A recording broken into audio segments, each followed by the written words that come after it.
Nanginginig ang katawan ng barko na tila pinipigil ang isang sigaw. Sa paligid ni Liam, ang mga mukhang balisa ay nagtataglay ng takot na hindi maipaliwanag ng karaniwang pag-alog. Wala pang 2 minuto ang lumipas mula nang magsimula ang paglapit at gayunman tila kakaiba ang lahat. Mayroon dong katahimikan, malalim, mabigat, halos buhay. Sa labas ng bintana, ang atmosfera ng Virelia ay hindi basta-bastang tabing ng gas. Isa itong dagat ng kumikilos na hamog, nagbabago ng kulay, umiindayog na parang isang sama-samang pag-iisip. Mahinang bamulong ang isang teknisayan, parang tinititigan tayo nito. Walang sumagot. Pagkaraan ay dumating ang unang mga pag-alog. Umiling ang barko, nawala sa ruta, parang hinayla mula sa labas ng isang di nakikitang kamay. Sa mga monitor, nagwawala ang mga sukat ng densidad. Parang kumakapal ang langit kasabay ng pagtaas ng kaba sa loob ng barko. Ang ilan ay nagsimulang magdeliryo. Ang iba, nakadilat, ay naniniwalang na naginip ng gising.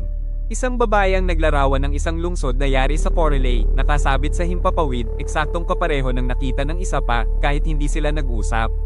Isang imposibleng pagkakatugma. Si Liam naman, hindi natatakot. Ang nararamdaman niya ay iba. Isang presensya. Isang pamilyar na alingaw-ngaw. Parang may isang nilalang na naghihintay sa kabila ng mga ulap.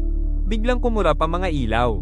Nagpakita ng error ang gitnang screen, pagkatapos ay naglaho. Katahimikan sa radyo. Sa loob ng 15 segundo, mag-isa ang barko. Sa silid ng piloto, nanginginig ang mga inginyero. Ang kanilang mga boses ay naging tuyo, putol-putol. May humahad lang sa mga transmisyon. Hindi ito bagyo. Hindi rin aberya.